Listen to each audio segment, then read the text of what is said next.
The call came into Richmond RCMP at 7:43 on a February morning, the kind of gray, wet Vancouver day where the sky and the pavement blend into the same shade of nothing. A hiker and his dog had wandered off trail in the Maple Ridge Conservation Area, following the dog who'd caught a scent. What they found was a section of disturbed earth, partially exposed by winter rain, and the unmistakable smell of decay. When officers arrived and began excavating, they uncovered black plastic sheeting wrapped around something human-shaped. Inside was Yujing Liu, 23 years old, missing for 3 months, her skull fractured in multiple places, her body reduced to evidence. The detectives who processed the scene had seen enough to know this wasn't accidental. The shallow grave, the plastic wrapping, the blunt force trauma. This was murder, hidden badly by someone who'd panicked. What they didn't know yet, standing in those wet woods with forensic teams photographing every inch of disturbed soil, was that the story leading to this grave had begun 18 months earlier with a dream, a plane ticket, and a young woman who believed Canada would save her. Yujing had arrived at Vancouver International Airport on a September afternoon when the city was showing off. Mountains sharp against blue sky, the air carrying that Pacific Coast smell of salt and possibility. She'd flown from Chengdu with 2 massive suitcases and a backpack stuffed with everything she thought she'd need to build a new life. Her parents had driven her to the airport at 4 in the morning, her mother crying silently the entire way, her father maintaining the stoic expression he always wore when emotions threatened. At the departure gate, her mother had gripped both her hands and said the same thing she'd been saying for weeks. "Make us proud. Don't waste this opportunity. Remember everything we sacrificed." The weight of those words had settled on Yujing's shoulders like a physical thing. She was the first person in her family to study abroad. Her parents had drained their savings. Her Uncle Wei, her mother's older brother who'd made money in manufacturing, had contributed a significant portion. This wasn't just her dream. It was a family investment with expectations attached. The first month in Vancouver had been harder than she'd admitted to anyone back home. She'd enrolled in a business administration program at Cornerstone International College, a private institution in downtown Vancouver that catered primarily to international students. The classes were taught in English, which she'd studied for years, but speaking it constantly exhausted her in ways she hadn't anticipated. Her brain hurt by evening from translating everything, from trying to understand idioms and jokes, from smiling and nodding when she didn't quite follow. She'd found a place in Richmond through a WeChat group for Chinese students, sharing a 3-bedroom apartment with 3 other girls from mainland China. The apartment was in a concrete tower that could have been anywhere, filled with the smell of different families cooking different meals, the sound of Mandarin and Cantonese echoing in hallways. Her room was barely big enough for a bed and a desk. She shared a bathroom with 2 roommates who left hair in the drain and never cleaned. The rent was $850 a month, which seemed impossibly expensive for such a small space. But she told herself it was temporary.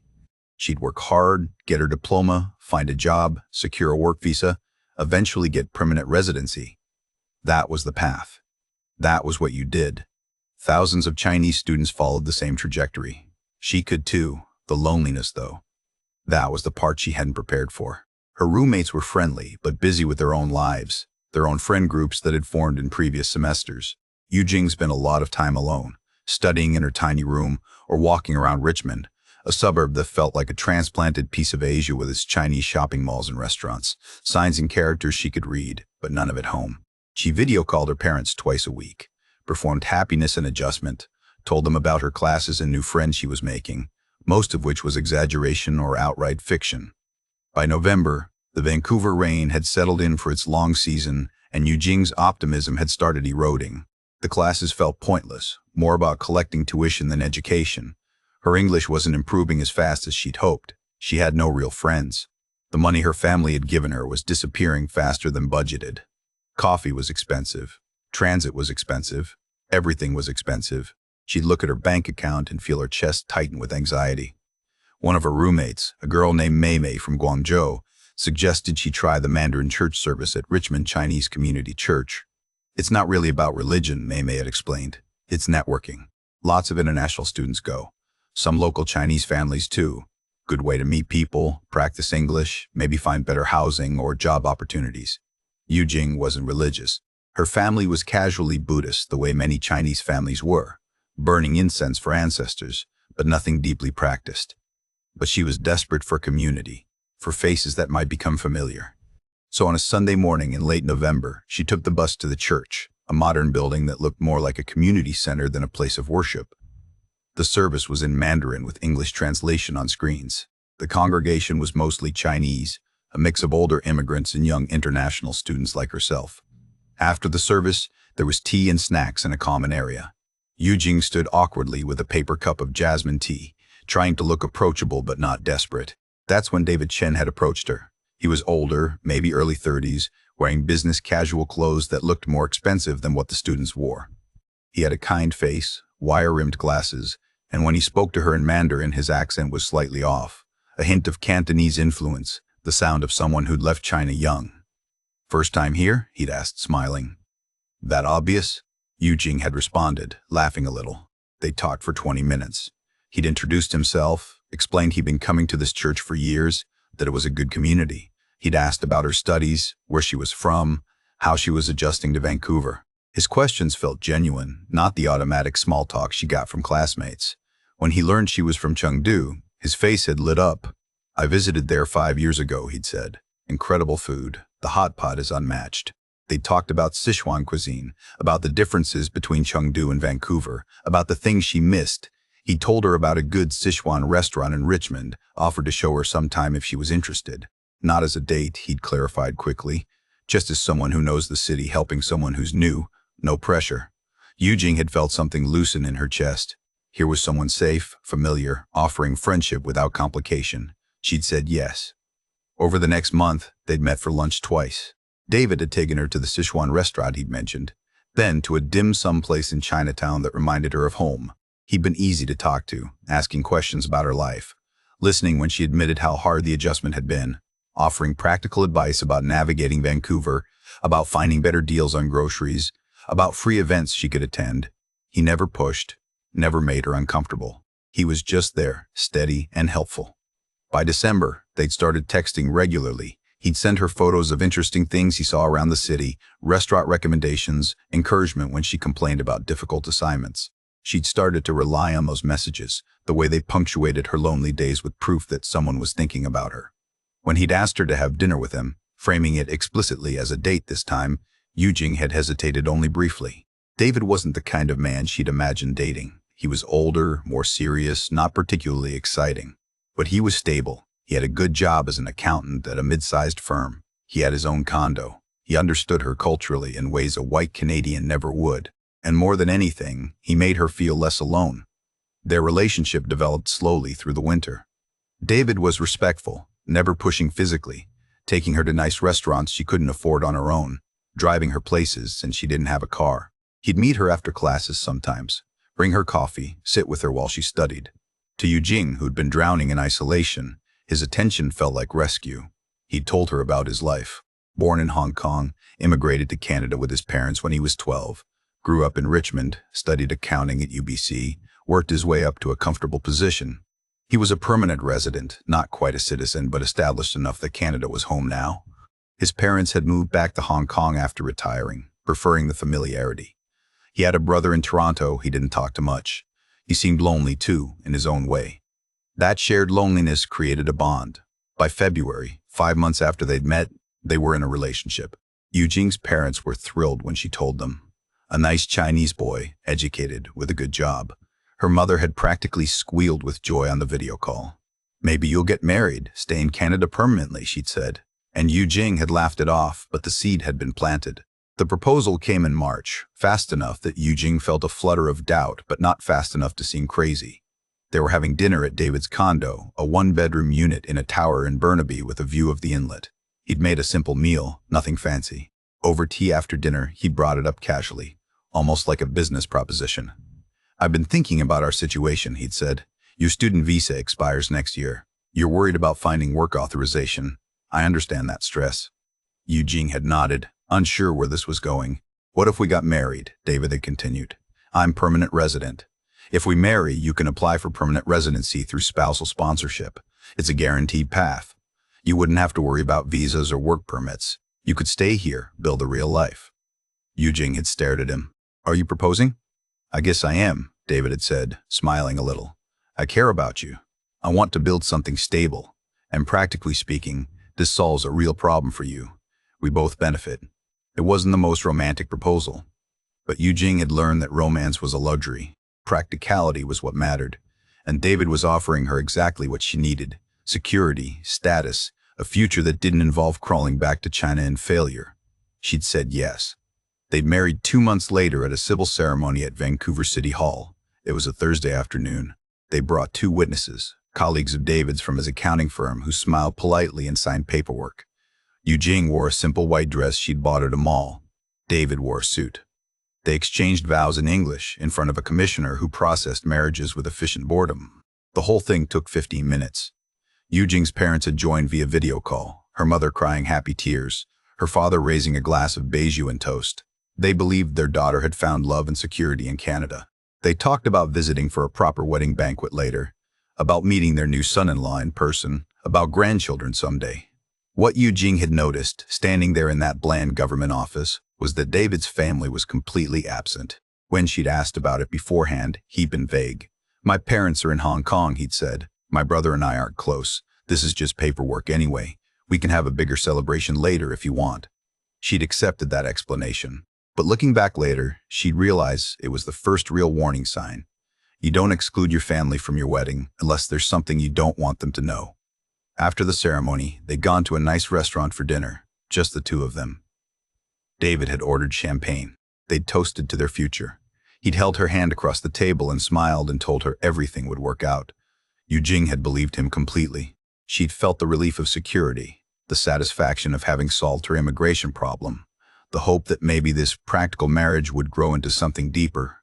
She was 23 years old, newly married, legally positioned to build a permanent life in Canada.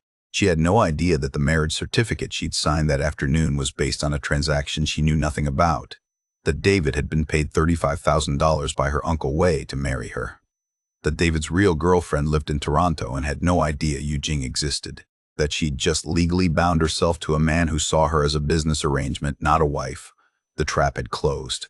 She just didn't know it yet.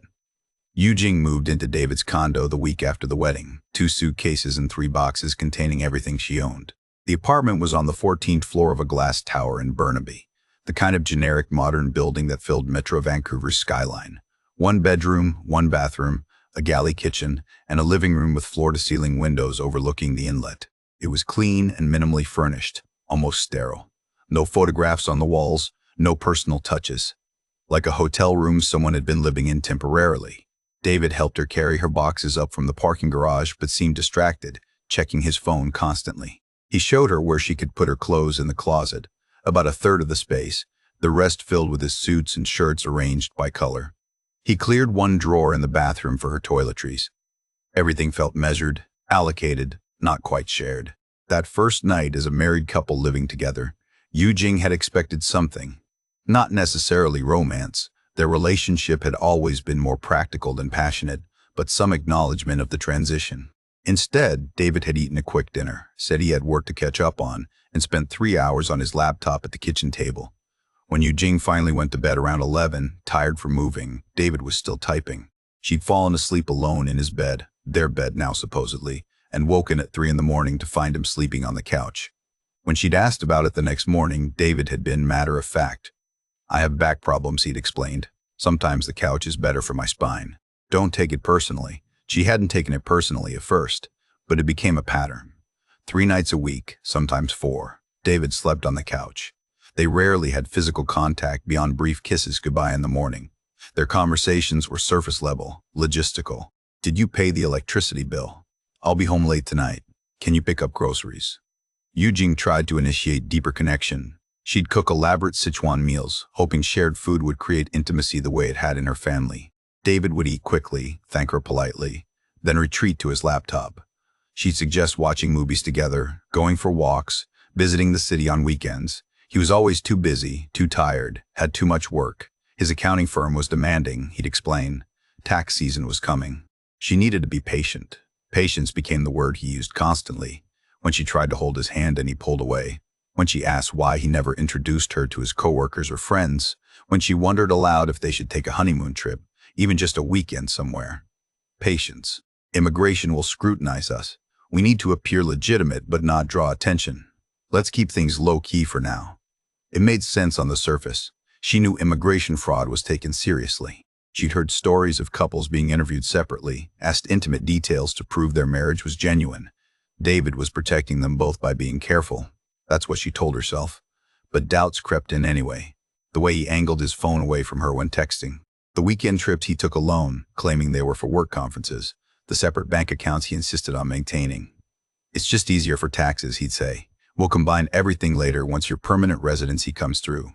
By June, 3 months into the marriage, Yujing felt more isolated than she had living with roommates. At least then she'd had people to talk to, even superficially. Now she lived with a husband who treated her like a polite roommate he was obligated to tolerate. She'd stopped going to the Mandarin church where they'd met. David never went anymore, and she felt awkward attending alone as a married woman. Her college classes had ended. She graduated with her diploma, but hadn't found work yet. Her days were empty, waiting in the condo for David to come home, watching Chinese dramas on her laptop, feeling her life shrinking instead of expanding. She tried talking to her parents about it, but couldn't find the words that wouldn't alarm them. She performed happiness on video calls. Yes, married life is wonderful. David is very good to me. We're very happy. Her mother would ask pointed questions about grandchildren, and Yujing would deflect, say they were waiting until her immigration status was settled, until they were more financially stable, all the excuses that sounded reasonable but tasted like ash in her mouth. The truth revealed itself on a Saturday in late July. David had gone out early, said he had errands to run, would be back by dinner. Yujing had spent the morning cleaning the apartment, trying to feel useful, trying to make the space feel more like a home. She'd been wiping down the kitchen counter when she'd knocked David's laptop off the table. It had fallen shut but not damaged. When she'd picked it up and opened it to make sure it still worked, the screen had been unlocked, open to his email. She shouldn't have looked. She knew that. But the name in the most recent message had caught her eye. Jennifer Park. The preview text said, "Miss you so much, baby. Counting down the days until I can see you again." Yujing's stomach had dropped. She'd told herself it was probably nothing. A colleague, a friend, something innocent. But her hands had clicked on the email before her brain could stop them. The inbox had been full of messages from Jennifer Park stretching back 3 years. Hundreds of them. Yujing had scrolled through, her breathing getting shallower with each one. Messages about missing each other. Photos of Jennifer, a pretty Korean-Canadian woman with long dark hair and a bright smile. Messages about their relationship, their future together, their plans. References to Jennifer visiting Vancouver from Toronto for Christmas. Discussions about her finding a job in Vancouver so they could finally live in the same city. Messages from just last week, Jennifer saying she'd found a good position at a marketing firm in Vancouver and would be moving in September, asking if David had found them a bigger apartment yet. Yujing had sat on the floor holding the laptop, the entire architecture of her marriage collapsing in real time. David had a girlfriend, a real girlfriend he'd been with for 3 years, a girlfriend who had no idea Yujing existed, a girlfriend who thought she was moving to Vancouver in 6 weeks to start a life with David. When David had come home 4 hours later, Yujing had been waiting at the kitchen table, the laptop open in front of her to Jennifer's email. She hadn't cried. She'd felt too numb for tears. She'd just looked at him and said, "Who is Jennifer Park?" David had frozen in the doorway. His face had done something complicated, surprise and calculation, and then a careful blankness. He'd set down his shopping bag slowly. "You went through my email," he'd said. "That's a violation of privacy." "Who is she?" Yujing had repeated. David had sighed, pulled out the chair across from her, sat down like they were about to have a reasonable business discussion. "She's my girlfriend," he'd said simply. "We'd been together 3 years. She lives in Toronto, but she's moving here in September." Yujing had stared at him. "Your girlfriend. But we're married." "Yes," David had said. "Those are 2 separate things." The calm way he'd said it had been worse than if he'd yelled. Like this was obvious. Like she was stupid for not understanding. "I don't understand," Yujing had said, her voice cracking. "Why would you marry me if you have a girlfriend?" "Because your uncle paid me to," David had said. $35,000 to marry you and sponsor your permanent residency. It's a business arrangement. I thought you knew that." The room had tilted. "My uncle, Wei Lu," David had said. "He contacted me through a mutual friend last year. Said his niece needed immigration help, was willing to pay well for a marriage sponsor. We negotiated terms. I agreed. I assumed you were part of that negotiation." Yujing had pulled out her phone with shaking hands and called her Uncle Wei. It was late at night in Shanghai, but he'd answered. She'd asked him directly, voice hard, if he'd paid David to marry her. There'd been a long pause. Then her uncle had said, "Yes, of course." How else did she think this would work? Did she think some Canadian man would just marry her out of kindness? This was business. He'd secured her future. She should be grateful. Yu Jing had hung up without responding. She looked at David, this stranger she'd married, this man she'd trusted, and felt something cold and hard forming in her chest. "Does Jennifer know about me?" she'd asked. "Of course not," David had said. "Why would I tell her? It would complicate things unnecessarily. So I'm your secret wife." "You're my business arrangement," David had corrected. "Look, I understand you're upset, but nothing actually changes. We stay married for the required 2 years for immigration purposes. We maintain appearances. You get your permanent residency. Then we divorce quietly. Jennifer doesn't need to know. Your family doesn't need to know the details. Everyone gets what they want. Except me," Yu Jing had said. "I get to live with a man who sees me as a transaction." "You get to stay in Canada," David had said. "That's what you wanted, isn't it? That's why your uncle paid me. If you want love and romance, find that after you get your PR. But right now you need me more than I need you. So I suggest you accept the situation." The cruelty of it had stolen her breath. Yu Jing had left the condo and walked for hours through Burnaby, past the strip malls and apartment towers, trying to process the complete destruction of everything she believed. Her uncle had bought her a husband like purchasing a visa service. David had never cared about her at all, had been acting the entire time. Her marriage was a performance for immigration. Her feelings had been irrelevant from the start. When she'd returned to the condo that night, David had been watching television like nothing had happened. He'd looked up at her. "We good?" he'd asked. Yu Jing had nodded numbly. They weren't good. Nothing was good. But what choice did she have?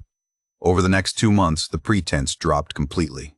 David stopped even trying to be kind. He came and went without explanation. He talked on the phone with Jennifer in the living room, not even bothering to hide it anymore. When Yu Jing objected, he'd remind her of the terms. 2 years, permanent residency, then freedom. Just play your part. But Yu Jing couldn't accept it. Her humiliation consumed her. She'd been reduced to a purchased commodity, her dreams and hopes treated as irrelevant. She started obsessing over Jennifer Park, creating fake social media accounts to follow her online. She learned everything about her. Jennifer was 29, worked in digital marketing, had an art history degree from University of Toronto. She posted photos of her life, her friends, her travels. She posted photos with David from his trips to Toronto, the two of them looking happy and genuine. The kind of relationship Yu Jing had thought she was building. In early September, Jennifer posted a photo of Vancouver with the caption "New Beginnings." "Here I come." She was moving. The timeline David had mentioned was happening. Yu Jing watched it unfold online, powerless to stop it, feeling like a ghost haunting her own life. When David confirmed that Jennifer had accepted a job in Vancouver and would be arriving in 3 weeks, something in Yu Jing snapped. He'd mentioned it casually over breakfast, said he'd need to find a bigger apartment, somewhere Jennifer wouldn't question why he lived in a one-bedroom alone. He'd looked at Yu Jing and added that she'd need to move out, find her own place. He'd help with first month's rent, consider it part of the arrangement. Yu Jing had smiled and nodded. Inside, rage had crystallized into something sharp and focused. She couldn't let this happen. Couldn't let Jennifer waltz into Vancouver and take the life that was supposed to be hers. Couldn't let David discard her like garbage after using her for his profit. She started planning, not consciously at first, just thoughts that grew darker and more specific. David had taken everything from her dignity, her dreams, her trust. He'd reduced her to a transaction and expected her to disappear quietly. Yu Jing decided she wouldn't disappear. She decided David would. The breaking point came on a Friday evening in late September, 3 days before Jennifer Park was scheduled to arrive in Vancouver.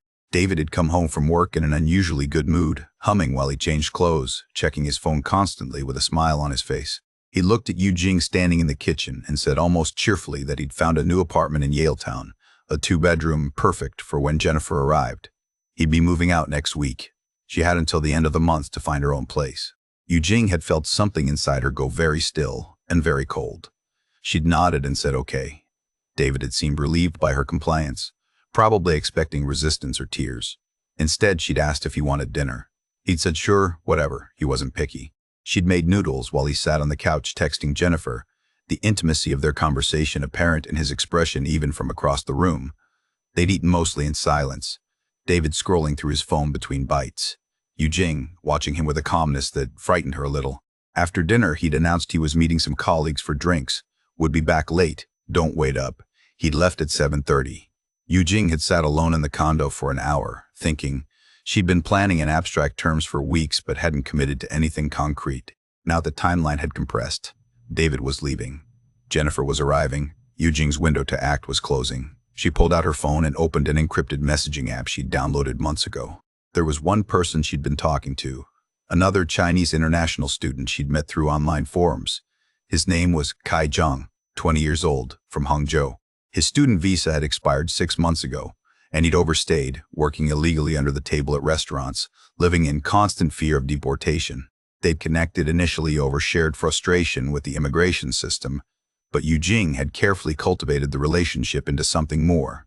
She told him her story about David's betrayal, the bought marriage, the humiliation. She'd framed it as a systemic problem, corrupt men exploiting desperate international students. She'd planted seeds about justice, about revenge, about taking back power. Kai had been receptive because he was desperate and angry and young enough to believe extreme actions could be justified. Over encrypted messages throughout September, Yu Jing had slowly introduced the idea. What if someone taught David a lesson? What if someone made him understand he couldn't treat people as disposable? What if there was a way to get money from him, money he owed really, considering what he'd been paid to marry her? She'd learned that Kai was good with computers, had studied programming before dropping out. She'd learned he had anger issues, had been in fights back in China. She'd learned he felt he had nothing left to lose. Perfect. She typed out a message now. Are you still willing to help me? David will have cash in the apartment tomorrow night. At least 10,000. Enough for you to hire a real immigration lawyer. We discussed this. Kai's response came quickly. I'm willing, but I need to know the plan exactly. Yu Jing typed carefully. Come to the apartment tomorrow at 9 p.m. I'll leave the door unlocked. David will be home. Tell him you're there to rob him, scare him. Take the money from his desk drawer. I'll act scared too so he doesn't suspect me. Then you leave. Simple. It wasn't the real plan. There was no cash in David's desk drawer. Yu Jing didn't want David scared. She wanted him dead. But she couldn't tell Kai that directly, couldn't risk him refusing or having evidence of premeditation.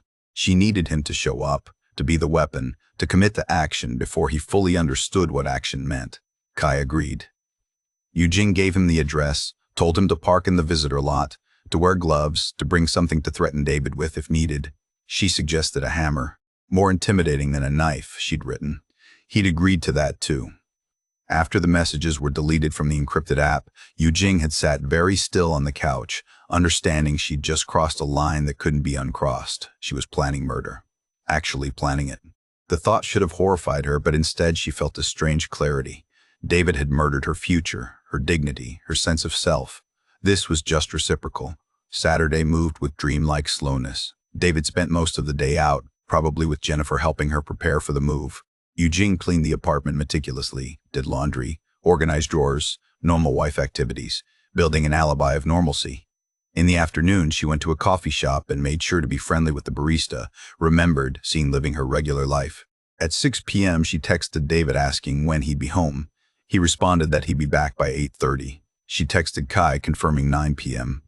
Everything was timed. Everything was arranged. David arrived at 8:40, carrying takeout Thai food. He seemed relaxed, happy even, probably anticipating his new life with Jennifer. The complicated Yu Jing problem nearly solved. They ate the Thai food at the kitchen table. Yu Jing forced herself to make small talk, asked about his day, nodded at his responses. He barely looked at her, his attention on his phone as always. At 8:55, Yu Jing went to the bathroom and quietly unlocked the front door, leaving it closed but accessible. Her heart was hammering, but her hands were steady. She returned to the living room where David had settled on the couch with his laptop. She sat in the chair across from him, a book open in her lap that she wasn't reading, just watching the clock on the wall. 9:03, 9:07, 9:12. Had Kai changed his mind? Had he gotten lost? Yu Jing felt panic starting to rise. Then she heard the front door open slowly. David looked up from his laptop, confused. Yu Jing, did you not close the door properly? Before she could answer, Kai stepped into the living room. He was thin, nervous-looking, wearing a black hoodie and gloves like she'd instructed. In his right hand, he held a hammer, the kind you'd buy at any hardware store. His eyes were wide and frightened, but determined. David stood up fast, his laptop clattering to the floor. What the fuck, who are you? Kai looked at Yu Jing briefly, uncertainty crossing his face. She gave him the smallest nod. He turned back to David. Your wallet, he said in accented English. Your money, give me. David's face went through several expressions, fear, then anger, then calculation. He glanced at Eugene still sitting in the chair. Call the police, he said to her. Now. Eugene didn't move, just watched. David seemed to understand something then. His expression changed. This is about Jennifer, he said to Eugene, ignoring Kai entirely. You're upset about Jennifer, I get it, but this is insane. Call off your friend and we can talk about this. There's nothing to talk about, Eugene said quietly. You made me nothing. You took everything and gave me humiliation. You don't get to just leave. David backed toward the bedroom. The young guy with the hammer, Kai, moved forward to block him. David tried to push past. That was the moment everything accelerated out of control. Kai swung the hammer, not at David's head, just toward him, trying to stop him from reaching the bedroom where his phone was charging.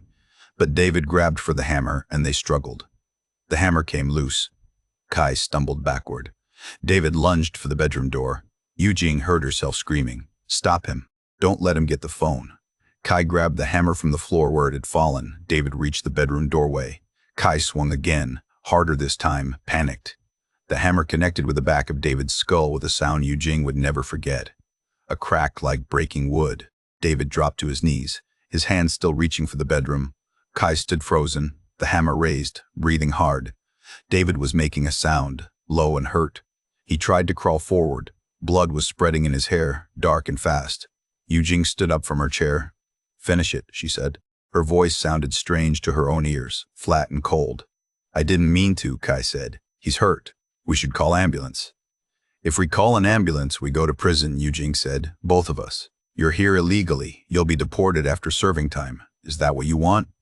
Kai's face was white. I just wanted to scare him. Get some money, you said. I know what I said, Eugene interrupted. But it's too late now. He saw you. He knows. He'll report us. Unless we finish this. David had stopped crawling, but he was still conscious, trying to speak, blood pooling under his head. Kai looked at him, then at Eugene, then at the hammer in his hand. I can't, Kai whispered. Then give it to me, Eugene said, stepping forward with her hand out. But Kai didn't give her the hammer. Instead, he made a sound like a sob and swung again, and again, and again, until David stopped moving, stopped making sounds, stopped being anything except a body on the floor. The apartment went very quiet.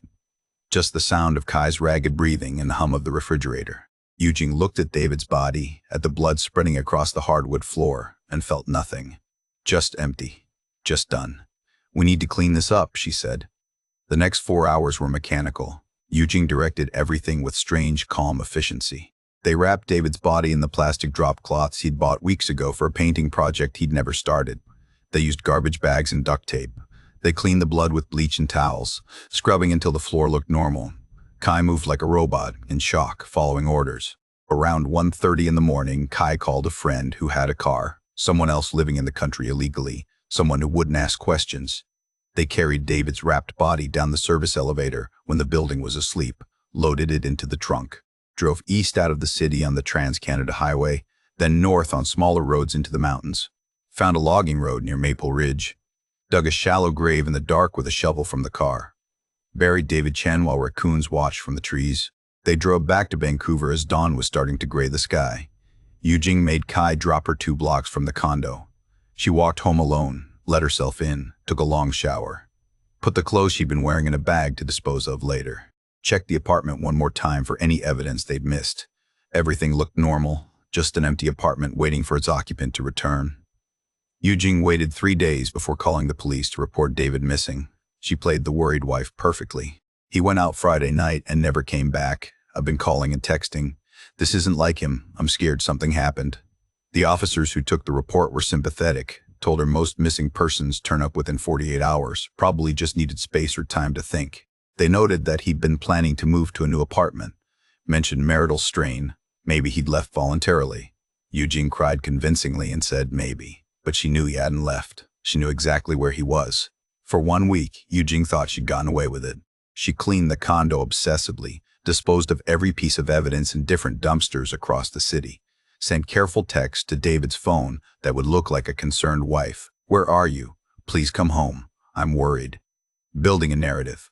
But Kai fell apart. The guilt consumed him. He couldn't sleep, couldn't eat.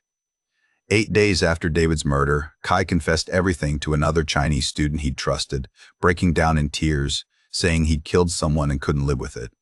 That student, terrified of being implicated, immediately contacted police. RCMP arrested Kai Jiang at his illegal basement apartment in Surrey. He was interrogated for 6 hours before he gave up everything. The plan, the messages with Yu Jing, the hammer, the burial location. He showed them his phone with the encrypted app messages that Yu Jing thought couldn't be recovered. Technology was better than she'd realized. They arrested Yu Jing at the condo while she was packing David's belongings, maintaining the appearance of a wife dealing with her missing husband's things. She'd tried to deny everything, but they had Kai's confession. They had the messages. They had her internet search history from weeks prior. Searches for how long does it take a body to decompose? What evidence do police need for murder conviction? Blunt force trauma versus stabbing, which is cleaner?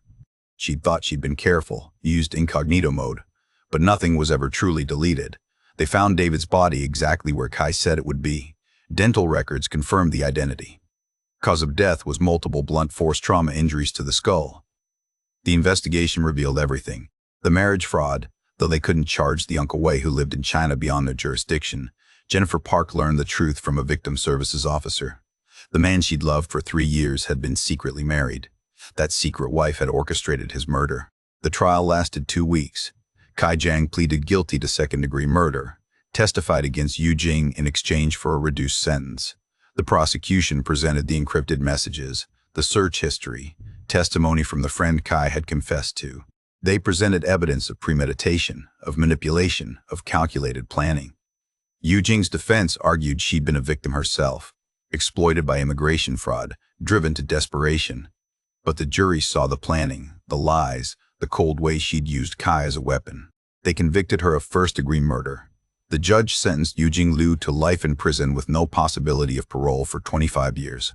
Kai Jiang received 15 years. Standing in court as the sentence was read, Yu Jing had felt the weight of it settle. 25 years. She was 23. She'd be 48 before she could even apply for parole. Her entire adult life consumed. Her parents flew from China for the sentencing, their faces destroyed. Her mother wept. Her father couldn't look at her. The daughter they'd sacrificed for, invested in, believed in, had become a murderer. Uncle Wei faced no charges, but the family disowned him, blamed him for starting the chain of events. Though really, everyone knew Yu Jing had made the choice to kill. That was hers alone. Jennifer Park gave a victim impact statement that made the courtroom silent. She described loving David, planning a future with him, losing him to violence.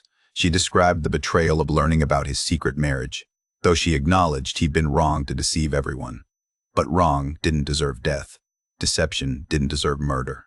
She looked at Yu Jing and said she hoped prison gave her time to understand the difference between being hurt and choosing to destroy. 2 years into her sentence, Yu Jing sat in a prison interview room talking to a documentary filmmaker researching marriage fraud in immigrant communities. The filmmaker asked if she'd do anything differently knowing the outcome. Yu Jing had stared at the table for a long time before answering. "I came to Canada dreaming of opportunity," she finally said, "of building something better. I thought the country would save me. Then I thought a marriage would save me. Then I thought revenge would save me. But salvation doesn't work like that. You can't kill your way into a better life. You just kill your life entirely." She'd gotten her permanent place in Canada after all. Just not in a way anyone boards that first international flight imagining. David Chen was buried in a cemetery in Richmond, his grave marked with dates that said he'd lived 32 years. Not enough. Jennifer Park had moved back to Toronto, unable to stay in Vancouver where every street held memories. Kai Jiang served his sentence in a different facility, reportedly a model prisoner consumed by remorse. And Yu Jing sat in her cell in the women's prison in Abbotsford, 25 years stretching ahead like a life sentence because that's exactly what it was. She'd wanted security, wanted status, wanted to belong. She'd chased those wants past every moral boundary until there was nothing left of the girl who'd arrived at the airport with 2 suitcases and her family's hopes. That girl was dead too, murdered by the same desperation that had killed David Chen. The only difference was nobody mourned her loss except her parents who cried on video calls from Chengdu and asked what they'd done wrong. The dream of Canada, bright and promising, had twisted into something unrecognizable. The international student visa stamped in her passport had promised opportunity, but it hadn't mentioned the cost, the isolation, the desperation, the way hope could curdle into rage. It hadn't mentioned that some dreams bury you deeper than any shallow grave in the woods outside Vancouver.